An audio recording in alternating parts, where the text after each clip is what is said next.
au départ, j'avais vraiment, il y avait le souci de trouver une personne pour diriger ce nouvel ensemble. Et j'avoue que j'avais un peu de mal parce que il était original avec sa partie logement, sa partie activité. Le centre social en tant que tel n'existait pas encore. Il fallait réfléchir à tout ça.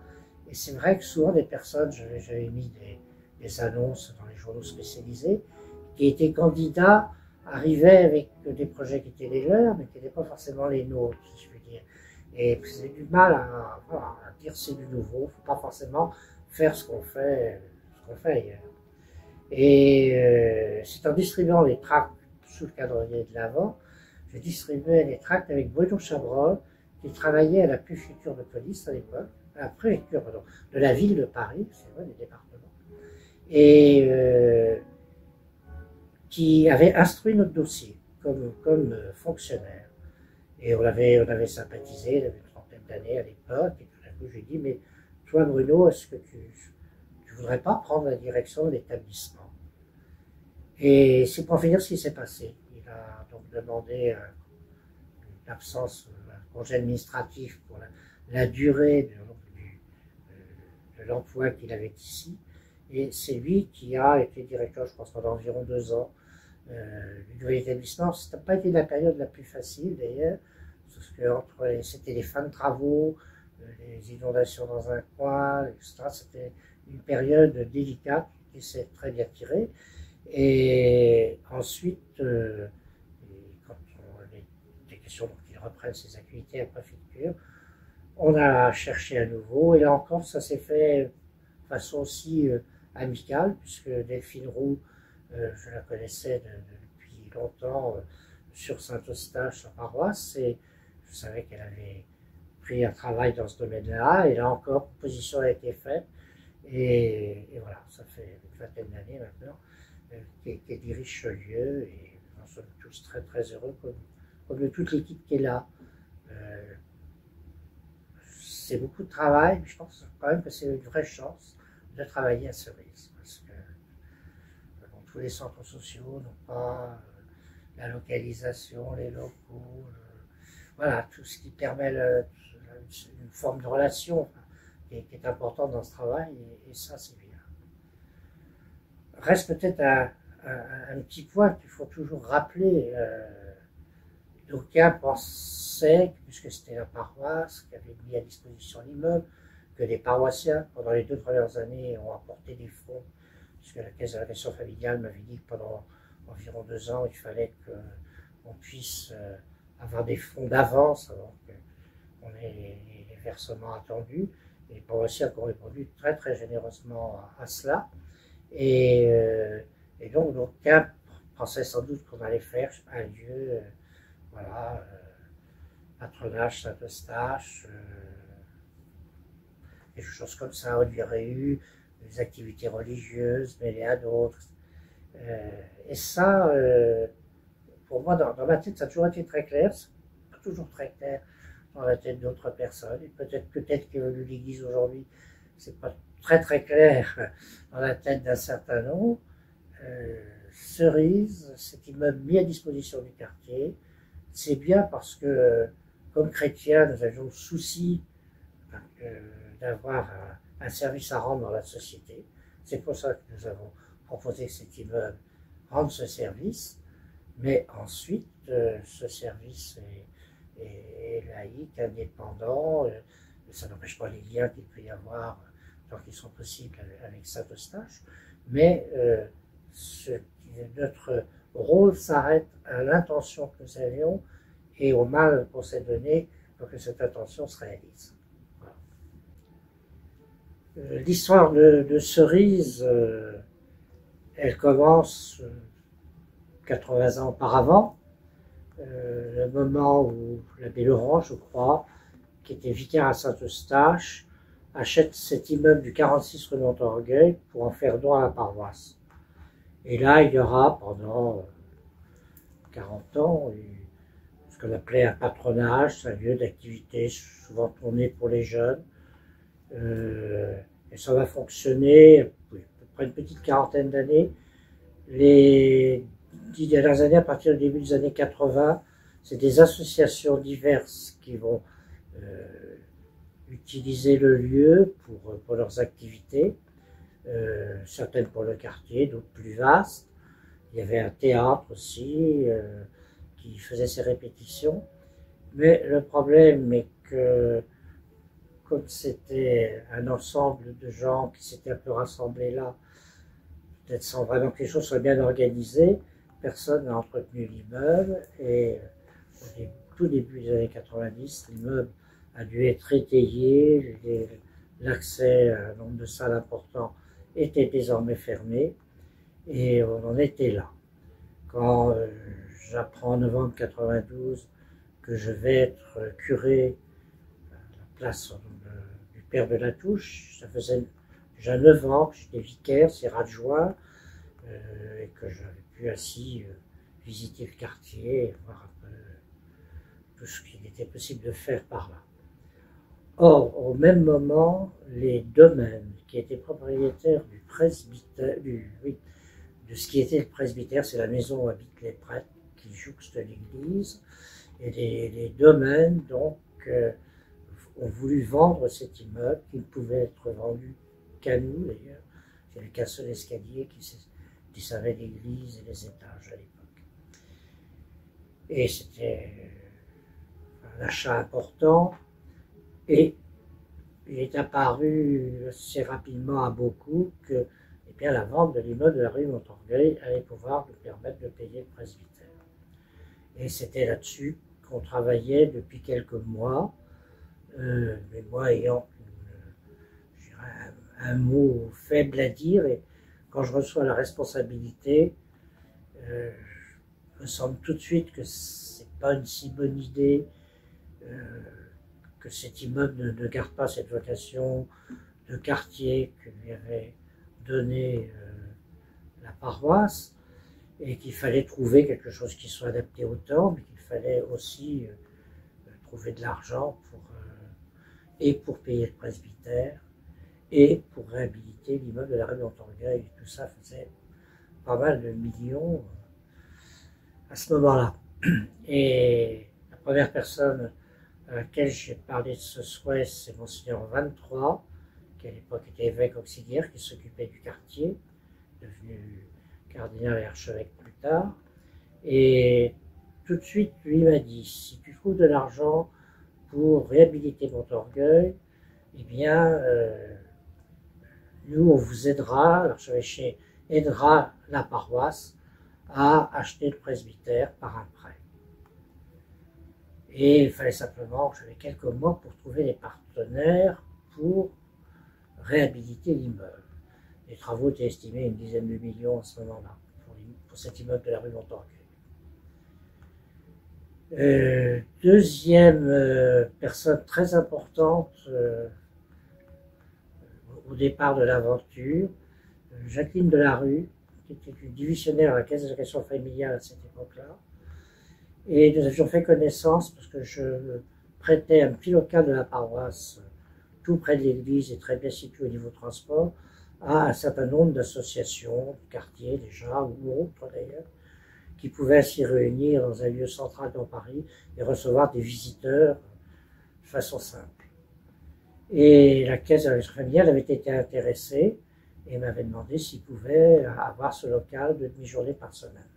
C'est comme ça que les liens se sont construits avec les partenaires sociaux, en fait. Et donc, quand Jacqueline Delarue a su qu'on pouvait peut-être avancer sur Montorgueil, elle m'a dit, je vais vous aider à trouver les personnes qui vont nous aider elles-mêmes pour trouver les fonds et imaginer la suite.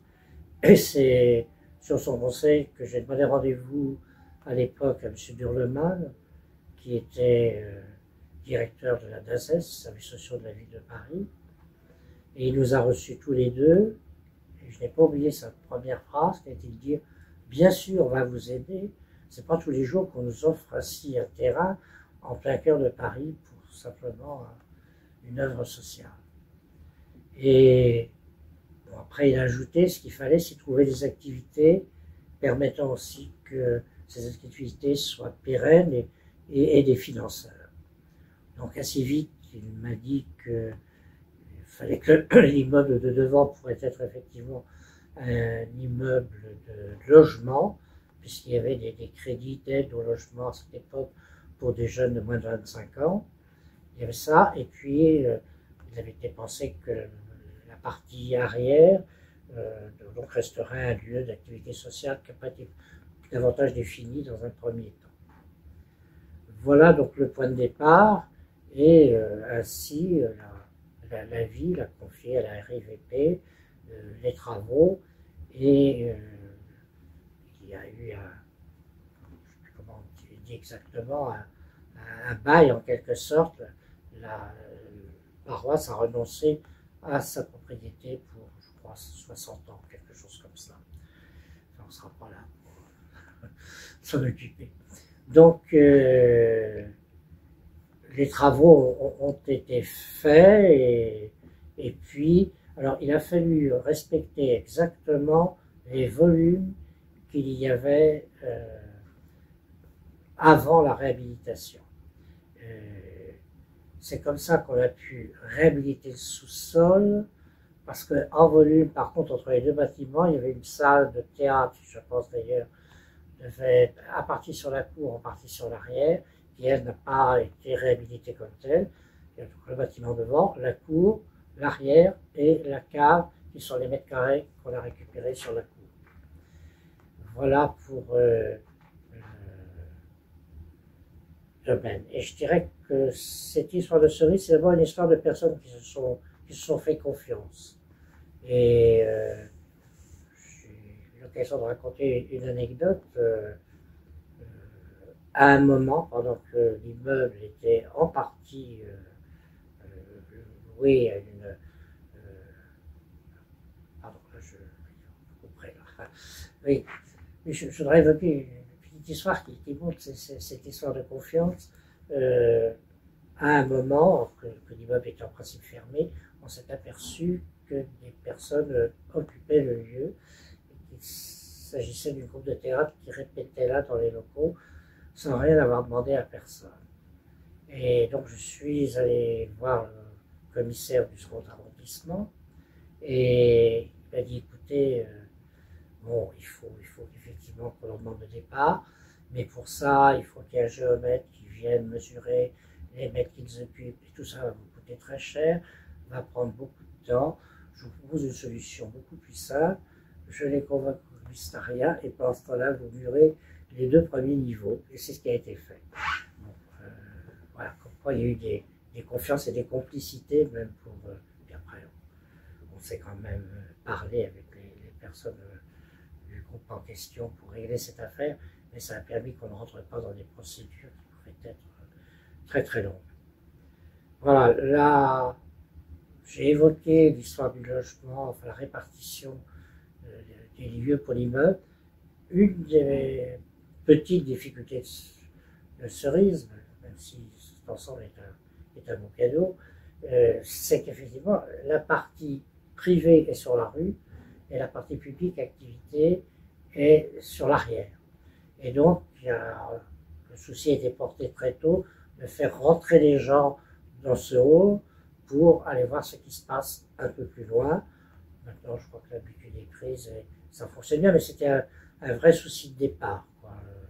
Et l'idée d'un café, etc., c'était vraiment pour que les personnes puissent rentrer. On a porté très tôt le souci que le quartier accueille bien cette... alors, soyons clairs, une activité sociale n'est pas forcément ce que demandent les habitants d'un quartier, surtout un quartier qui est en pleine réhabilitation immobilière, et donc on se demande quels sont les garnements qu'on va nous ramener là et quels désordres ça va produire. Il y a eu quelques personnes qui sont ainsi pas mal engagées pour nous mettre des bâtons dans les roues, mais bon, on a réussi à passer ce cap. Je dis avec ce souci, et je demandais assez vite à ce que des artistes nous aident justement à communiquer avec cette rue, qui est une rue en plus ça de plus en plus à la mode, peut-on dire, et des gens qui s'intéressent au côté artistique passent par là tout le temps. Et Christian Boltanski, à l'époque professeur aux Beaux-Arts, a eu l'idée, période de Noël précédant l'ouverture, de traiter les 15 façades de l'immeuble en calendrier de l'Avent. C'est-à-dire que pendant les 15 jours précédant Noël, en principe c'est 30 avec 15 fenêtres, donc pendant les 15 jours, tous les soirs à 18 h, à une des fenêtres, il y avait une installation qui pouvait être musicale, qui pouvait être bien sûr lumineuse, qui apparaissait, et à 18 h, la nouvelle tous les soirs jusqu'au 24 décembre, où on a allumé la lumière de la fenêtre centrale. Et pendant que l'immeuble assis, il y avait des gens qui regardaient ça de la rue, c'était très sympathiquement visible, eh bien on était dans la rue à distribuer des tracts qui expliquaient quel était le projet de l'immeuble, et nous invitions, y compris les gens du quartier, d'abord à venir se renseigner davantage, et s'ils voulaient, ils pouvaient participer à la partie logement de façon particulière, puisqu'on avait demandé à quelques grands magasins de vaisselle du quartier, bien connu pour ça, de faire comme une liste de mariage, et que les gens qui voulaient pouvaient aller acheter un peu de batterie de cuisine pour les jeunes qui s'installeraient dans les logements quelques mois plus tard, et ce qui s'est passé aussi de façon très sympathique. Voilà, et l'aventure artistique s'est continuée ensuite avec le plafond du Café Reflet.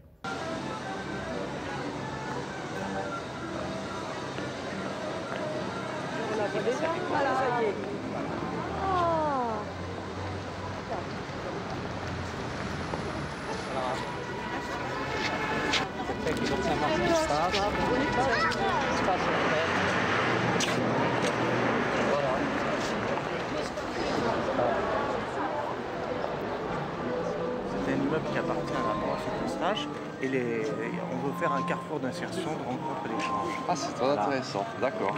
Et dernier truc, c'est que toute la façade a été animée à la manière d'un calendrier de l'Avent. C'est-à-dire que là, vous êtes Un calendrier de l'Avent. C'est le dernier soir où la dernière fenêtre s'est éclairée. Ah, d'accord. C'est bien, c'est les mains. Moi, c'est mon préféré, c'est les mains. Ouais, c'est éclatant. C'est bête, il n'y a pas assez de cases. Il n'y a pas assez de cases. Hop, faire les 20 et 24. Hop. Ça marche bien cette histoire. Moi, ça fait 15 jours que je fais le trottoir. Ça marche très bien. Franchement, une femme enceinte, chez moi, ça représente pas vraiment Noël, mais bon. Ben si.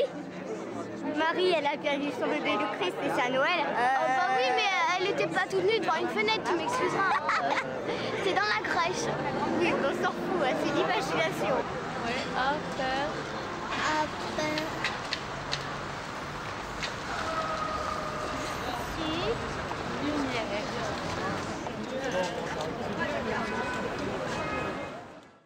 Bonjour, je m'appelle Christine Gauthier, mais je suis née demoiselle Quesnel. D'ailleurs, Quesnel est un nom qui est connu dans le secteur puisque mon frère est prêtre oratorien et qu'il a été vicaire à Saint-Eustache pendant un certain temps, le père Michel Quesnel. Je suis née en 1945 et j'ai été baptisée à Saint-Eustache. J'ai connu, non pas Cerise, mais le foyer social de la rue Montorgueil, toute petite, puisque ma maman faisait la vente de charité de la paroisse qui avait lieu dans les locaux du foyer social rue Montorgueil. Moi-même, j'y ai sévi quelques années, en ayant été cheftaine de guide avec Francine Legrand ou des personnes comme ça qui étaient... Nous avions d'ailleurs un local, puisque Cerise n'était pas du tout organisé comme ça, le foyer social, il n'y avait pas la cour qu'il y a actuellement, on montait dans les étages sans ascenseur bien sûr, et il y avait une grande salle qui servait à donner des spectacles. Nous y faisions aussi, dans le cadre d'une association qui s'appelait le parrainage des cheveux blancs, dont mes deux frères ont été présidents à tour de rôle, nous y faisions des spectacles et des goûters pour les personnes âgées, lesquels avaient généralement un goûter par mois, un spectacle par trimestre, et nous les emmenions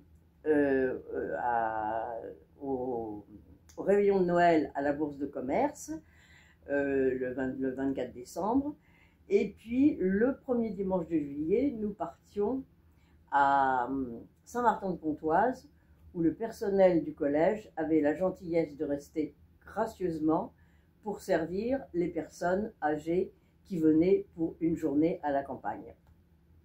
Nous avons eu jusqu'à 7 cars.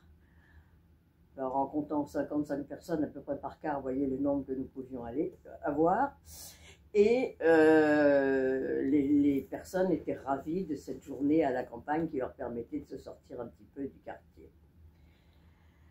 En ce qui concerne le foyer social, il y avait une personne qui était le gardien, qui habitait avec sa famille. Il s'appelait Paul Sainte-Marie et sa fille s'appelle Dany. Nous la surnommions Carcassonne parce qu'elle avait un petit accent du Midi qui n'était pas désagréable à entendre.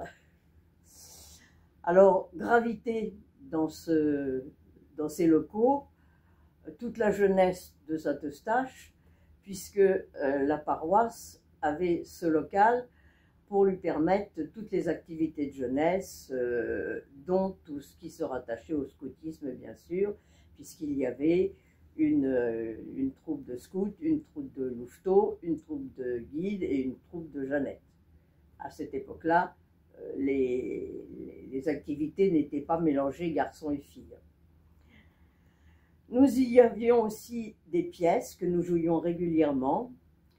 Moi, j'ai souvenir d'avoir joué avec mes frères La Dame de Bronze et le Monsieur de Cristal, qui doit être une pièce de la Biche, je crois. J'ai joué aussi Il faut qu'une porte soit ouverte ou fermée, de Busset, avec mon frère aîné qui se jetait à mes genoux en me disant « Je suis perdu, je vous aime comme un enfant ». C'est une des répliques du texte. Et nous y avions connu de bonnes activités amicales ou festives, voire même on y a fait quelques bêtises, mais ça, il ne faut pas le dire. Et c'était un local qui tournait vraiment à fond du matin au soir, souvent en soirée d'ailleurs. Et il y avait aussi ici un ciné-club qui avait été mis en place par la famille Minard. Michel Minard avait commencé à s'en occuper dès les années 1945, tout comme il s'occupait aussi du Noël aux Halles, puisque c'est lui qui a créé avec les routiers du clan de l'Eau-Vive le Noël aux Halles, qui avait lieu à la Bourse de Commerce tous les ans pour les personnes âgées du secteur, puisque les vieillards économiquement faibles, c'est comme ça qu'on les appelait, ceux qui avaient très peu de retraite, habitaient dans les halles pour pouvoir descendre le matin, ramasser quelques légumes ou autres spécialités qui leur permettaient de manger à leur faim, parce que des gens qui n'avaient commencé à cotiser à la sécurité sociale pour une retraite qu'en 1936, quand ils avaient pris leur retraite dans les années 50, ils n'avaient pas grand-chose comme retraite. Donc c'était toutes ces personnes-là qui habitaient dans les halles et qui fréquentaient le foyer social avec tous les jeunes du quartier, puisque ça servait en quelque sorte de salle paroissiale à Saint-Eustache. Que vous dire d'autre? Que la structure actuelle a énormément changé, puisque il y a eu la cour était complètement découverte. Chaque activité avait une salle qui lui était plus particulièrement réservée. On cavalait dans les étages, on arrivait même à rentrer par la porte qui est à droite, qui est interdite actuellement, et c'était celle qui nous permettait de regagner les coulisses de la scène. Et puis, on était comme chez nous, ici. C'était vraiment, mais c'était quand même sous la responsabilité des prêtres de Saint-Eustache. Et ma mère y a fait le catéchisme avec le père Dumont. Dès les années 50, elle rentrait par la rue Montorgueil pour rejoindre la maison, puisque nous habitions rue du Louvre. Et elle faisait le catéchisme avec le père Dumont, qui s'appelait André Dumont, oratorien, à ne pas confondre avec l'autre père Dumont, qui a été par la suite un prêtre qui s'appelle Robert. Il est toujours vivant ou pas? Je me rappelle plus. Robert Dumont était un autre prêtre du même nom que son prédécesseur.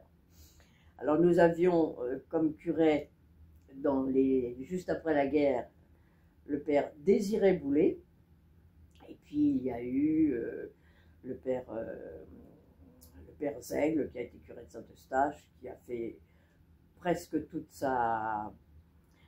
son apostolat à Saint-Eustache comme prêtre, jeune prêtre d'abord. C'est d'ailleurs lui qui m'a baptisé en 1945. Et ce prêtre a été curé de Saint-Eustache avec l'autre père Boulet, Joseph Boulet. Après, enfin, il y a eu un certain nombre de prêtres comme ça qui ont été prêtres de Saint-Eustache et qui à chaque fois ont laissé aux associations ou aux activités diverses une large consommation des salles du foyer social, où, comme je vous le disais, nous avons vécu beaucoup de choses, dont certaines étaient peut-être pas tout à fait souhaitables. Entre autres choses, oserais-je dire que j'y avais fait un pari avec des amis, en disant que je n'avais jamais dépassé la dose au niveau alcool. Et les copains m'avaient dit, t'inquiète pas, on va s'en occuper. J'avais mis 2 conditions.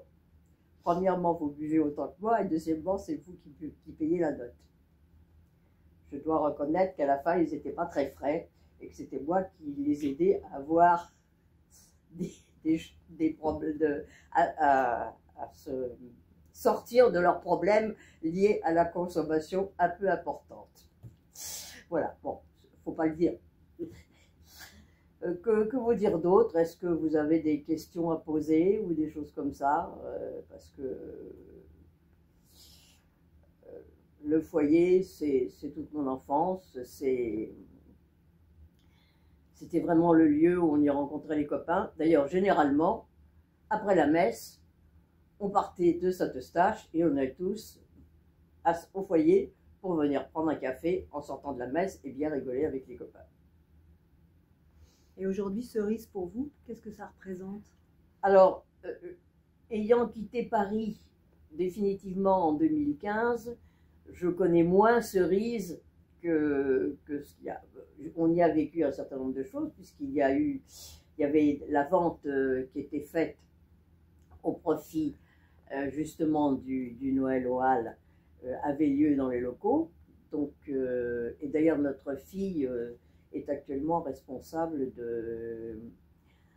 du Noël aux Halles, qui se fait maintenant non plus à la Bourse de Commerce, mais dans les locaux du Temple de l'Oratoire,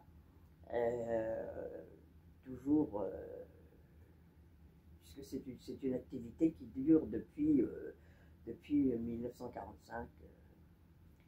Et il y a un certain nombre les routiers du clan de Joie-Vive avaient aussi, par exemple, les lieux où ils étaient là on avait tous une salle qui nous était réservée quand on était soit scout, soit routier, soit cheftaine de guide ou de louveteau. Et on fermait très sérieusement la porte à clé pour éviter que les copains viennent nous piquer ce qu'on avait en réserve. Qu'est-ce que vous pourriez souhaiter à Cerise pour ses 25 ans? Ah ben, qu'ils aillent au double au moins, si ce n'est plus. C'est vrai que je pense qu'il est très important que il y ait cette activité actuellement à Cerise. Bon, je pense qu'une paroisse qui n'a pas la possibilité d'avoir un lieu où elle reçoit des personnes ayant besoin d'être soutenues, pas uniquement au niveau financier, mais moralement et même psychologiquement, c'est important. Cerise a quand même un rôle social dans le secteur et c'est d'une importance capitale. Merci beaucoup. De rien, avec plaisir. 1960, par là, parce que ma sœur aînée, elle est déjà au foyer Montorgueil, au foyer social, et elle connaissait pas mal de monde dans le clan scout. Et nous faisions, il y avait pas mal de filles qui connaissaient ma sœur, et on faisait pas mal d'activités, des activités qui étaient un peu scout aussi. Et du coup, on a monté un groupe de filles. Alors, on faisait des réunions, des voyages, parce que quand les scouts faisaient un voyage, eh bien, ils nous invitaient à profiter des tarifs spéciaux qu'ils avaient, parce qu'ils avaient beaucoup de réductions. Et il y avait même Trigano, qui nous faisait des réductions, parce que c'était les débuts de Trigano. Et je me souviens d'un voyage en Grèce qu'on a fait. On prenait le train, après le bateau, et ben voilà, on arrivait en Grèce et là on se séparait. Mais les voyages en bateau, c'était formidable. Ça durait 4 jours, 4 ou 5 jours. Et là, c'était le moment de chanter tous ensemble, de faire des jeux, etc. Voilà. Alors, Margaret. Oui, non, mais moi je suis arrivée bien plus tard, en 1973, donc bien après, c'était déjà le foyer Montorgueil. Et bon, je suis arrivée parce que j'ai vu des affiches, c'était au sujet du Noël au Halles. Ah oui. Il y avait la braderie du Noël au Halles, et puis il y avait plein d'affiches, et c'est comme ça, ça faisait 3 ans que j'étais dans le quartier, que j'ai découvert le foyer Montorgueil, donc j'y suis allée. Et puis j'ai été tout de suite embauchée pour ce qu'on appelait le Vélum, ce qui était quelque chose d'assez extraordinaire. Ah oui, ça Il faut dire qu'à l'époque, en 73, je pense que Denise était déjà mariée et avait des enfants. Oui.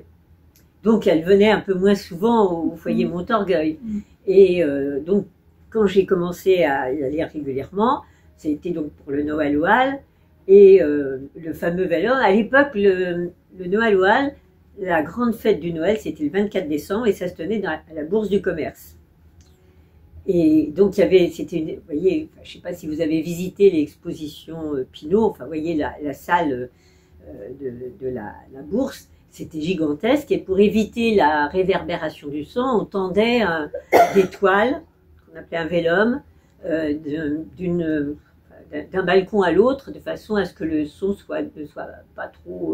ne résonne pas trop. C'était très compliqué, c'était très dangereux, enfin un peu dangereux, et il fallait coudre le Vélum, enfin bref, et c'est comme ça que j'ai commencé à aller au foyer Montorgueil. Moi j'ai trouvé ça formidable. J'habitais le quartier depuis 3 ans, mais j'avais pas beaucoup d'amis, et pour moi c'était, comment expliquer, c'était merveilleux. Parce qu'il y avait plein de gens de différentes origines qui venaient, il y avait des cours d'alphabétisation, il y avait des groupes de personnes étrangères, par exemple, il y avait un groupe d'Espagnols qui se réunissaient au foyer, il y avait un groupe de Portugais qui se réunissaient, il y avait des cours de gym, il y avait des cours de peinture sur soie, un peu plus tard, il y a eu du théâtre, enfin, pour moi, c'était quelque chose d'extraordinaire.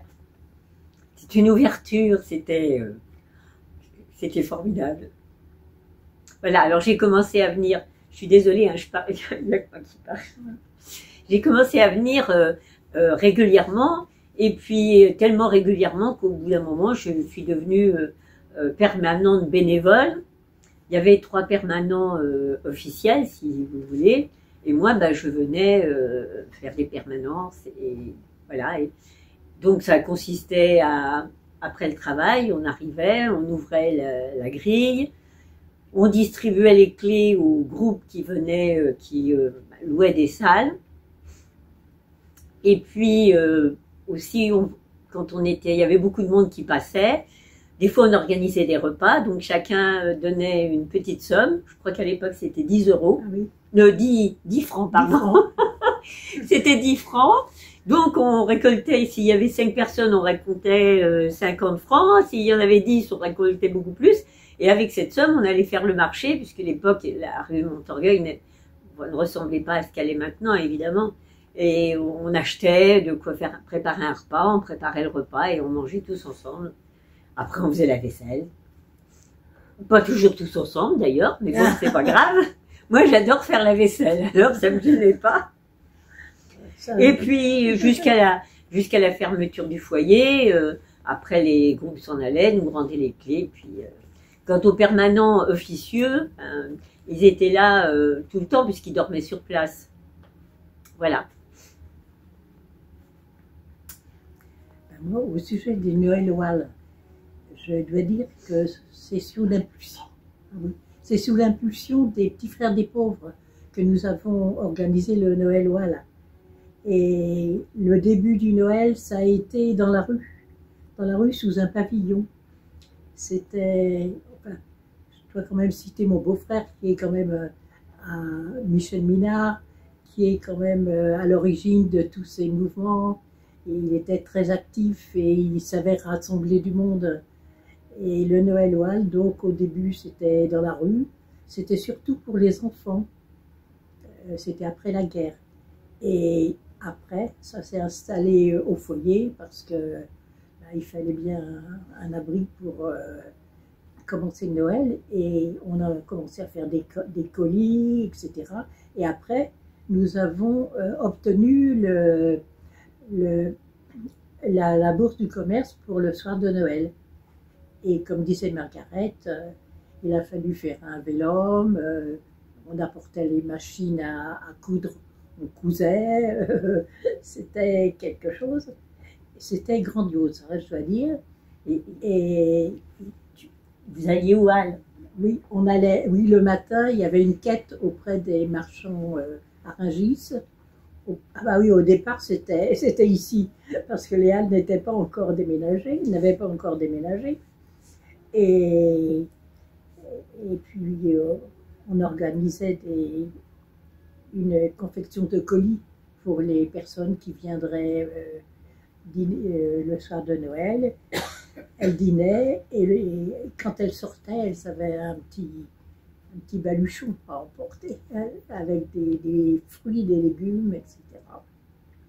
Et voilà. Puis le Noël, on organisait aussi un spectacle, un beau spectacle, ouais, de magie, de danse.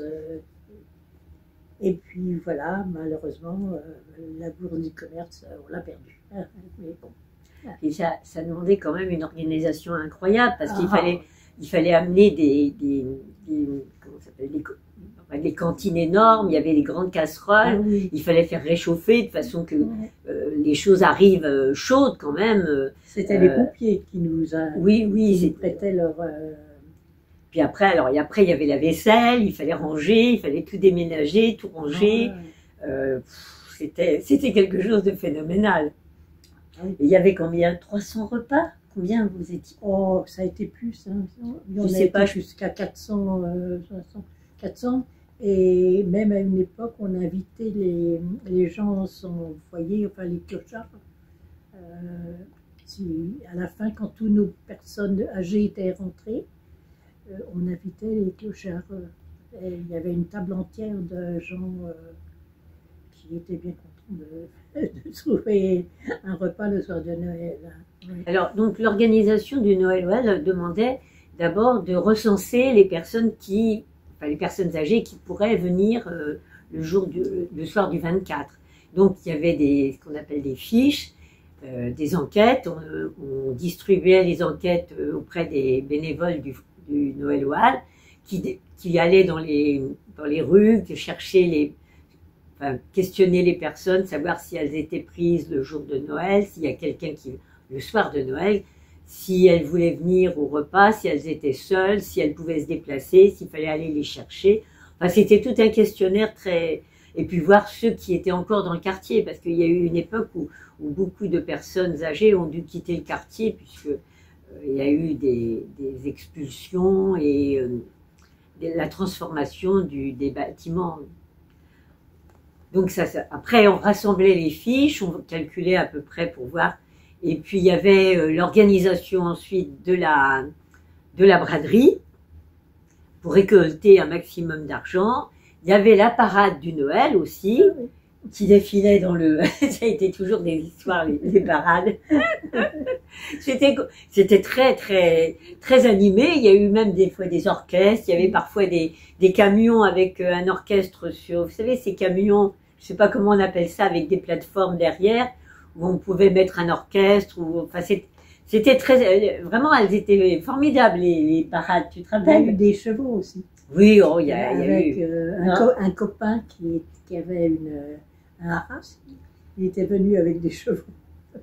Non, c'était vraiment quelque chose. Et on récoltait de l'argent aussi pour le Noël au Hall. Tout ça, c'était pour le Noël au Hall. Toutes ces actions étaient pour le Noël au Hall. Voilà, et donc après, il y avait l'organisation du repas et avec au Hall, d'abord au Hall du quartier, après au Hall de Rungis, et la confection des colis. C'est pareil, on rassemblait tous les bénévoles pour préparer les colis, les envelopper, etc. C'était toute une organisation vraiment très très bien. C'était quand même bien organisé. Et puis il y avait quand même beaucoup de bénévoles. Hein. Ah oui. Alors, parle-nous du ciné-club. Le ciné-club, eh bien oui, on avait organisé un ciné-club. C'était, je crois, une fois par semaine. Une fois par semaine. Dans la grande salle qui était une salle de théâtre du bas, du rez-de-chaussée. Et donc, on allait chercher les films. Et moi, je m'en souviens parce que j'allais chercher les films. C'était vers les Champs-Élysées. Je les ramenais jusqu'ici. C'était vraiment très lourd. Je me souviens de ça. Mais bon, on passait des classiques. Enfin, il y avait beaucoup de monde. Hein. C'était vraiment très intéressant. Et la salle de projection était au balcon, je crois. Peut-être, oui, c'est vrai. Oui, puisque la salle, la grande salle, c'était vraiment une salle de théâtre. Il y avait une scène avec des petites marches et il y avait un balcon. Oui. Qui était donc, c'était là que c'est Jean-Jacques, d'ailleurs, Jean-Jacques Bourret qui projetait le... Oui. Moi, je n'ai pas connu cette époque-là. À l'époque, en 73, il y avait déjà plus. Tu as raison, c'est ça. Je ne me souviens pas de tout. Voilà, ça, c'était vraiment interne au foyer. Hein. Et alors, il y avait aussi une organisation de théâtre. On montait des pièces de théâtre et on les jouait. Je ne sais pas si on faisait payer entrée, non, je crois pas. Il y avait des séances théâtrales et on invitait tous les gens qui voulaient y assister. Je me souviens donc de Huon de Bordeaux. Je me souviens parce que j'ai joué dans Huon de Bordeaux. Huon de Bordeaux.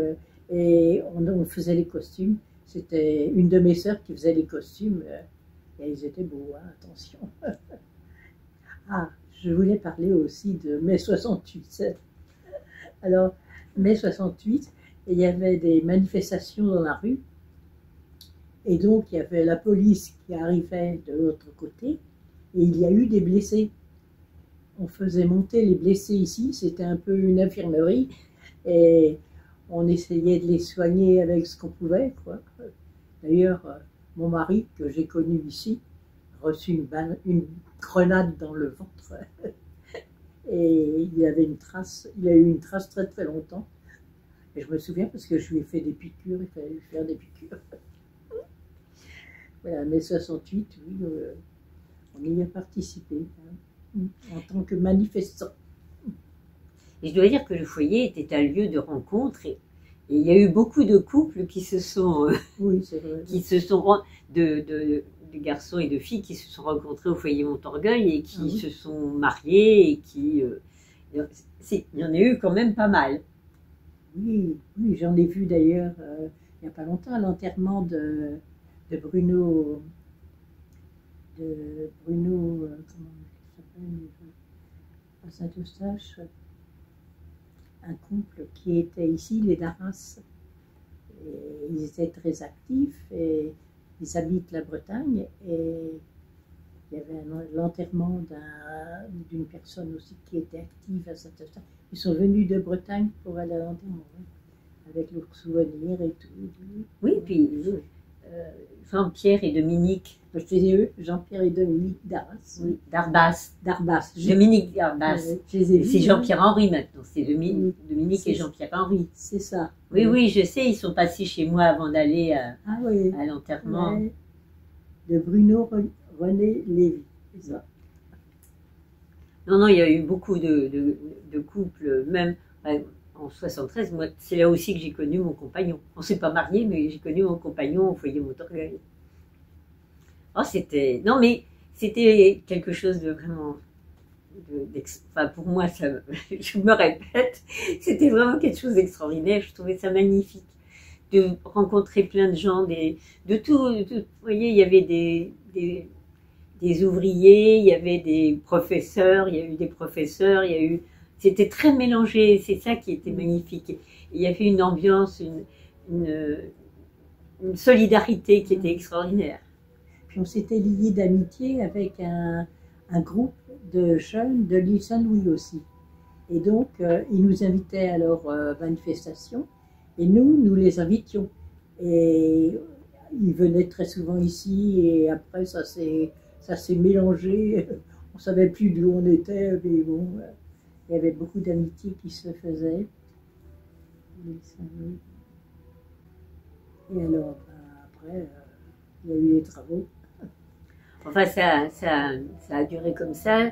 Ça a commencé à changer un peu avec après 1980. Il y a eu une nouvelle équipe, de nouveaux permanents, de nouveaux...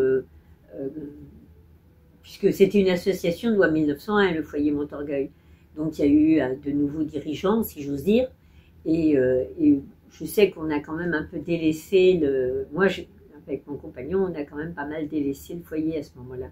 Je suis revenue un peu au foyer après le décès de mon compagnon, c'est-à-dire en 89. Donc là, j'ai repris une permanence. Ça a duré jusqu'en... Je ne sais plus quand ont commencé les travaux, 93, 94. Oui, peut-être. Alors, je ne sais pas quand a ouvert Cerise exactement, je ne me rappelle pas mais ça a dû durer jusqu'en 94-95. Après, il y a eu les grands travaux, la transformation complète, et à ce moment-là, moi, je n'y allais plus du tout. Mais je suis toujours dans le quartier, j'habite toujours au même endroit. Oui, moi, je me suis mariée en 71. Donc, pendant 2-3 ans, je ne venais plus. Mais mon mari a dirigé le foyer là, pendant quelques années. Il était président de l'association. Il était président de l'association. Puis bon, après, il a eu dû quitter, il avait tellement de travail, il faut dire. Et ce qu'il y a eu aussi, c'était... il y a eu beaucoup de réunions au moment du changement du quartier. C'est-à-dire quand il y a eu tous ces travaux, le trou des Halles, etc., il y avait un groupe qui aidait parce qu'il y a eu beaucoup d'expulsions, de problèmes avec les logements. Ah oui, il y a eu même une exposition formidable organisée par Jean-Jacques Gouret. Et il y avait un groupe. Il a demandé aux gens. Il y avait un photographe qui était quand même professionnel.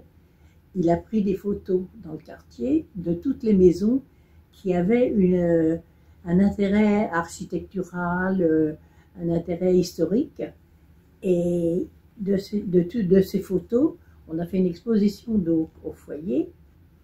Et c'était en fait, c'était pour dire au gouvernement qui voulait tout casser, qui voulait démolir les pavillons. Regardez, et puis il y avait pas mal d'immeubles qui devaient être détruits. Et c'était pour leur montrer que le quartier avait un intérêt historique. Et on a fait cette exposition au foyer. elle a eu un tel succès, même auprès des autorités, à la mairie et tout, qu'il y a eu la queue et même le préfet est venu, est venu pour visiter l'exposition. Oui, il y avait la queue jusqu'à la rue Étienne Marcel, ça je m'en souviens, oui.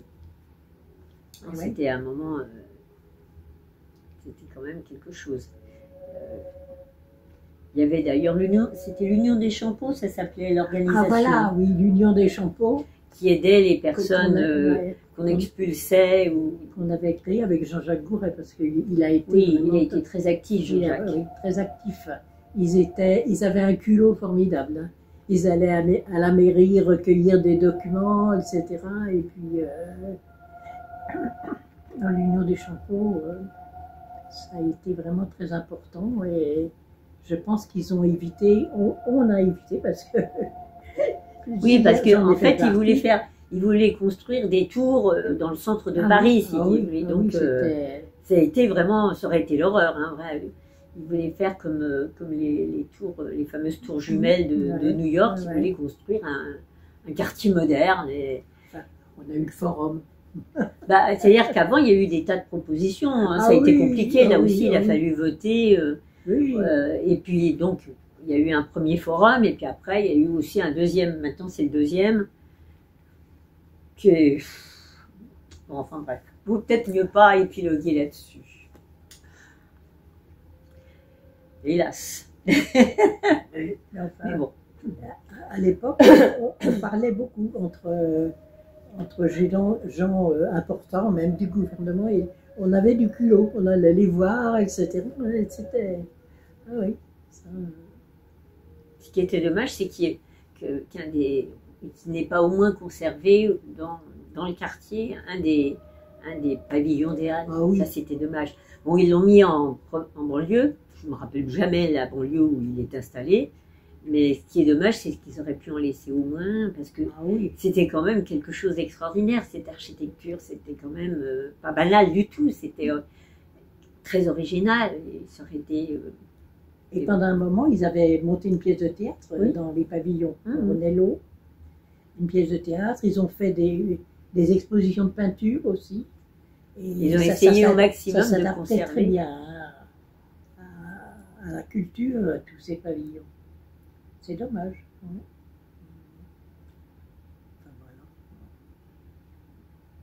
voilà. Et au milieu de tout ça, le foyer a résisté, puisque ça continue. Je me souviens de l'inauguration du Café Reflet.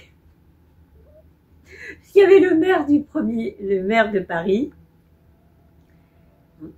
J'ai un trou, je ne me rappelle plus de son nom. Ariel Veil. Non, Delanoë. Delanoë, c'était Delanoë, pardon. Et c'était drôle, c'était drôle d'ailleurs.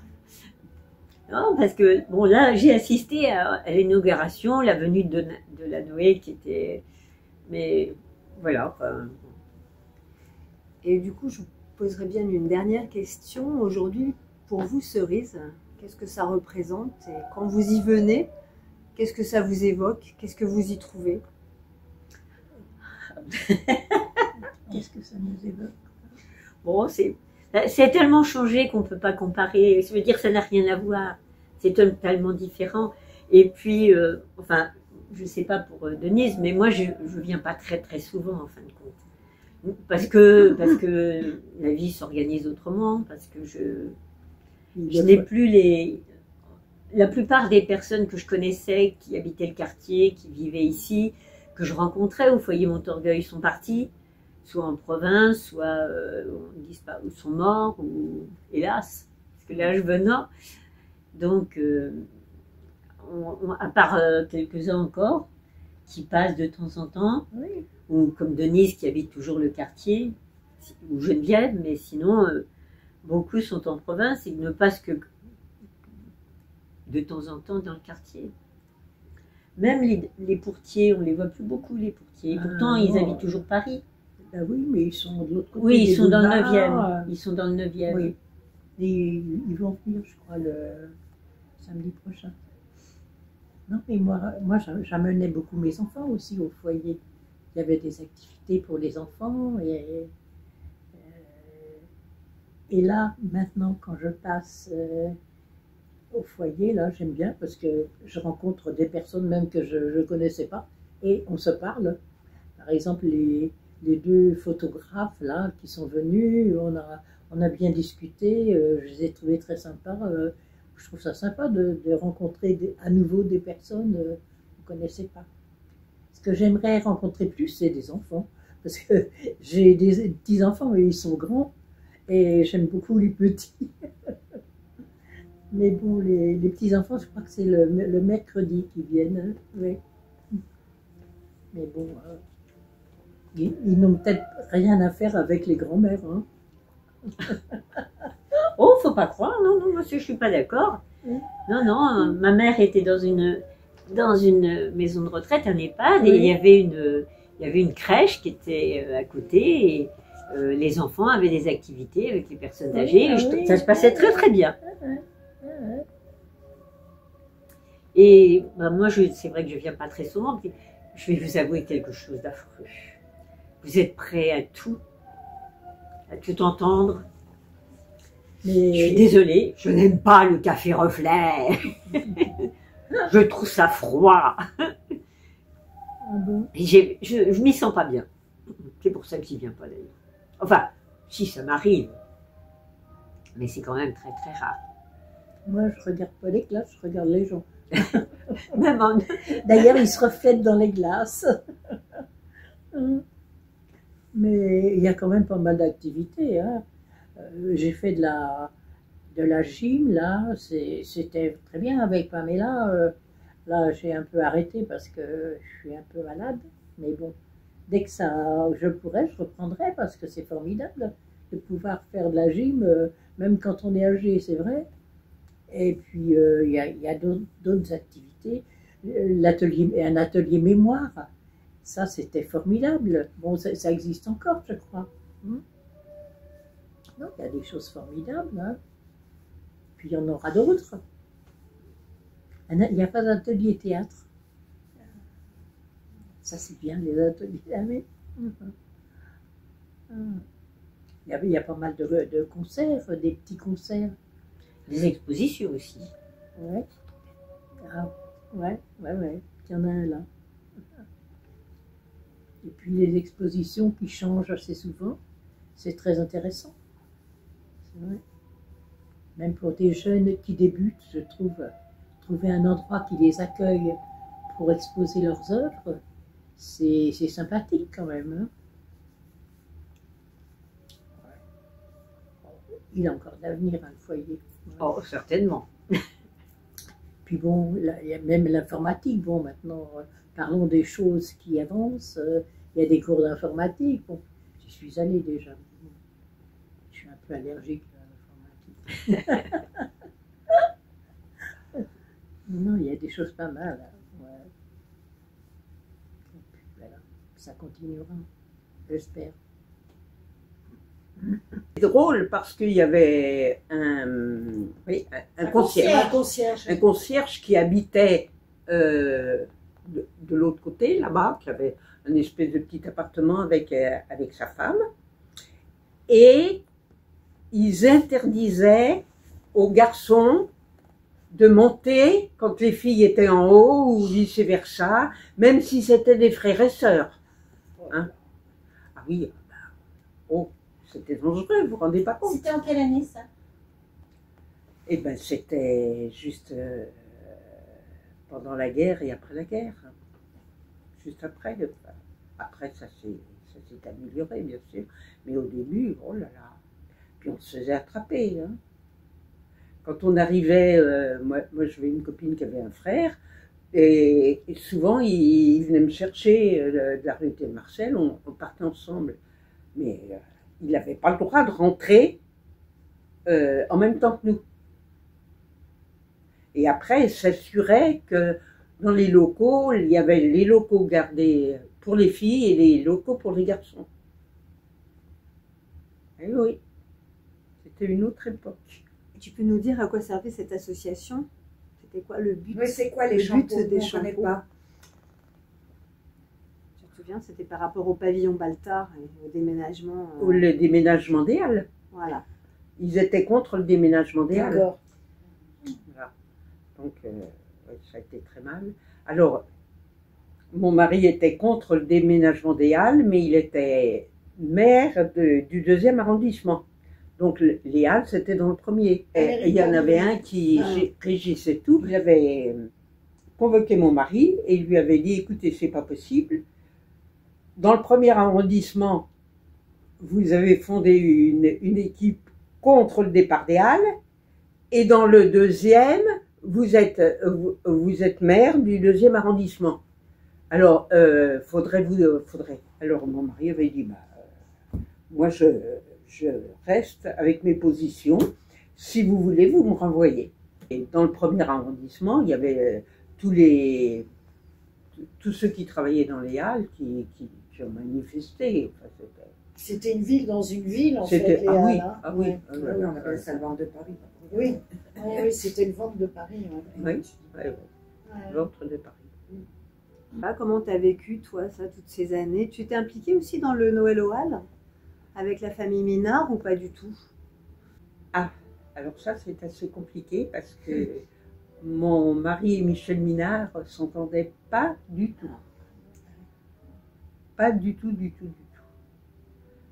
Donc, quand mon mari a été décédé, voilà, les Minard, on s'est retrouvés. Mais bon, je ne sais pas ce qu'il y avait eu entre eux, je ne veux pas savoir du reste. Voilà. Donc on avait arrêté un peu, parce que lui il s'occupait beaucoup enfin pas de cerises, mais du foyer Montorgueil. Et au début, moi, bon, lui il était le chef scout et moi chef des guides, donc on s'entendait très bien. Puis voilà, quand je me suis mariée, je crois qu'il y avait une rivalité entre eux. Entre celui qui était maire du 2e et celui qui était le chef des jeunes du coin, quoi. Parce que Michel Minard avait un grand, comment dirais-je, enfin oui, tous les jeunes, c'était de tout, jusqu'au Grand Boulevard. Hein. Il passait la rue Montorgueil, lui. Et comment toi tu as vu le projet de Cerise arriver? Qu'est-ce que tu as pensé de ce projet? Je ne l'ai pas vu, moi, arriver, parce que mon mari était malade, et mon mari malade, les enfants, et puis je travaillais. Je n'avais pas grand temps pour m'occuper du reste. J'ai repris quand mon mari est décédé. Mais et voilà. Tu te souviens de l'année, j'imagine bien. C'était dans quelle année? Il est décédé en 2006. Donc en 2006, tu es revenu vers Cerise. J'ai repris. Les enfants m'ont dit, maman, il faut que tu reprennes une activité, il ne faut pas que tu restes comme ça. Hein. Donc j'ai repris le foyer Montorgueil. Et donc là, j'ai commencé par être bénévole, accueillante, voilà. Alors l'accueil, c'est pas tous les jours à ce moment-là. Je crois qu'il y avait 2 jours ou 3 jours par semaine. Et donc moi, je faisais le mercredi. Et puis après, petit à petit, je t'ai vu arriver. Exactement. Je suis arrivée en 2009. Tu es arrivée en 2009. Et est-ce que tu te souviens, parmi les actions de solidarité qu'on avait mises en place, de la braderie? Ah oui, très bien. Ah ben, très bien, oui. La braderie, c'était quelque chose à organiser. Oh là. Ça, tu peux expliquer un petit peu ce que les gens qui nous apportaient des vêtements, des fois, ils étaient déchirés. Enfin, il y en avait, c'était impeccable. Et puis, il y avait des clients assez étonnants, des fois. Hein. Il y avait des braves gens qui n'avaient pas beaucoup d'argent, qui étaient contents. Et puis, il y en avait qui... Il y en avait une, je ne sais pas si tu te souviens, il y en avait une, elle voulait racheter tout, on l'avait fichue dehors. En fait, elle mettait plein de vêtements dans un sac, elle nous disait, j'en ai pris 5, puis tu en avais 25 dans le sac. Ouais.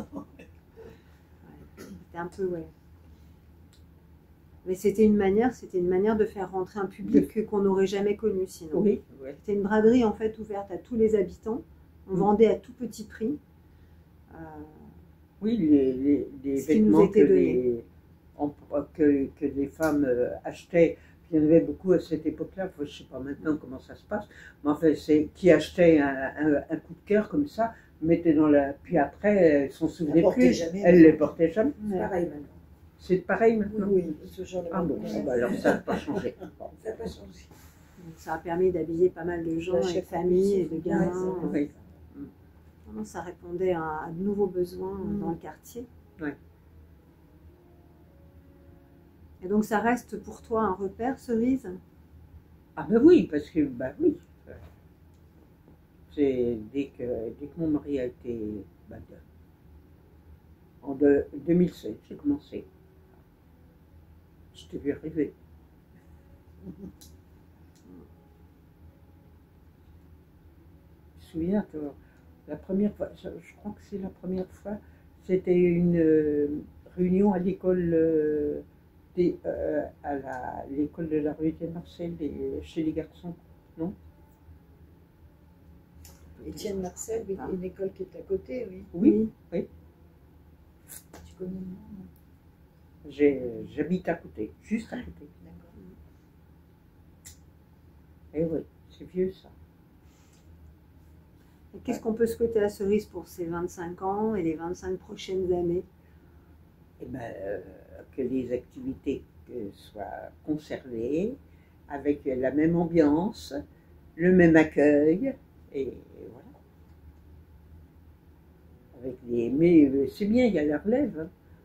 Hein. Moi, je suis effarée parce que j'ai l'impression, comme je viens, que je connais plus personne. Enfin, c'est vrai du reste. Alors, c'est bon. Alors, si tu veux, la réunion d'hier, c'était sympathique, parce qu'on se retrouvait avec les anciens. Mais il faudrait de temps en temps organiser ça, je crois. Très bien. Je pense que tout le monde était content hier. Hein. On était content de savoir. Parce qu'on a tous vieilli, puis... Bon, alors c'est très curieux, parce que on est 4 ou 5 à avoir la même aide ménagère. Oui, qui vient de Cerise. Hein. Somia, qui est super. Super. Oui, elle me fait mes courses. Quand j'oublie, elle me téléphone. Elle me dit, mais vous n'avez pas besoin de ça cette semaine? Ah oui, elle sait par cœur ce que j'achète.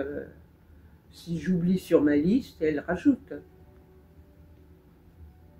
Somia, et bon, j'en ai discuté justement hier avec 2-3. Oh, puis elle cuisine bien en plus. Alors je vous fais quoi aujourd'hui? J'ai acheté ça, j'ai acheté ça, est-ce que vous voulez que... C'est formidable. Et ça, c'est grâce à Cerise. Voilà. Non, Cerise, c'est bien. C'est bien. La relève est assurée.